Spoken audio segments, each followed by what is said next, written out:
Hello dears, Assalamu alaikum. Welcome back to today's very special spoken English class. This is MD Alamgir Kabir. I will be guiding you your spoken English in this session. In this class, we will focus on your speaking English skills. So, first of all, I would like to say you that English is not just a perfection. English is practice and communication. So don't feel shy, speak freely and enjoy the learning process. So let's get started today's very special class. My dear learners, today we will learn very special two modal auxiliary verb. One is shall and another is can. These two modal auxiliary verbs use before the main verb. So first of all, we will learn using of shall or will.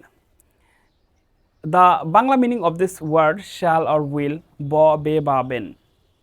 Like আমি স্কুলে যাব, that time you can use here I will go to school. আমি রান্না করব, you can say I will cook. আমি video করব, you can say I will make a video. And if you say is continuous process like this, আমি রান্না করতে থাকবো, that time you can make sentence I will be cooking. My dear learners, now we will learn can. What does it mean can? Can শব্দের অর্থ হচ্ছে পারা। যেমন আমি ইংলিশ কথা বলতে পারি, I can speak English. আমি রান্না করতে পারি, I can cook. So if you would like to very fluent speaker in spoken English, that time you should make sentence like this. So let's watching such this video and improve your spoken English skill. So thank you. Assalamu alaikum.